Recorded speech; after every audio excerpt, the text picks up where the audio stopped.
నల్గొండ జిల్లాలో జరిగినటువంటి 4 హత్యల యొక్క మిస్టరీ వీడింది.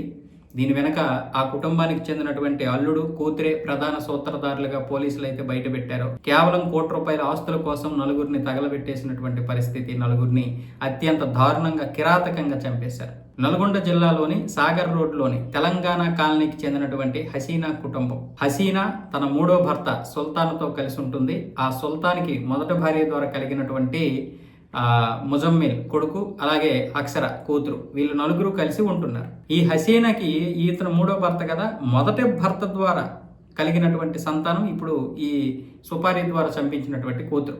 ఈ అమ్మాయి హసీనా పేరు అంటే తన తల్లి పేరున ఉన్నటువంటి ₹1 ఆస్తుల కోసం ఈ విధంగా చంపించింది. ఎప్పటి నుంచో ఆ ఆస్తులు తనకి రాసి ఇవ్వమని ఈవిడ కోరుతుందట.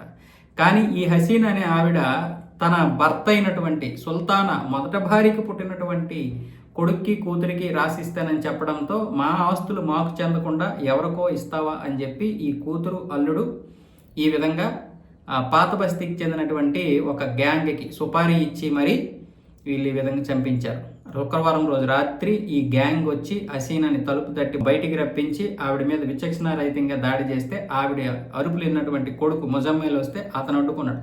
అతన్ని కూడా పథకం ప్రకారం చంపేశారు. ఆ తర్వాత ఈ గోలంతా విన్నటువంటి సుల్తాన్ బయటకు వచ్చాడు. బయటికి రాగానే అతని మీద కూడా దాడి చేసి విచక్షణారహితంగా చంపేశారు. అయితే భయంతో దాక్కున్నటువంటి కూతురు అక్షరాన్ని కూడా మంచం కింద దాక్కుంటే ఆవిడని కూడా బయటికి లాగి గోడకి తలనేసి కొట్టి చంపేశారు. తర్వాత కత్తులతో పొడి చేసి చంపేశారు. ఈ విధంగా పోలీసులకి ఇది ఒక చాలా పెద్ద టాస్క్ అయిపోయింది. ఎందుకంటే కుటుంబ సభ్యుల మీద మొదట ఎవరికి అనుమానం రాదు కదా, పైగా ముస్లిం కుటుంబం చనిపోయిందంటే ఇప్పుడు వేరే వైపు వెళ్తుంది పరిస్థితి. కాబట్టి మొదట పోలీసులు దర్యాప్తు చేసినప్పుడే ఈ రకంగా ఆలోచించి, అంటే 4 బృందాలుగా విడిపోయి రకరకాలుగా మొత్తానికి పరిశోధించి అసలైనటువంటి నేరస్తులు కూతురు, అల్లుడు అని తేల్చారు. మరి ఇప్పుడు వీళ్ళకి ఏ విధంగా శిక్షలు వేస్తారో తెలియదు.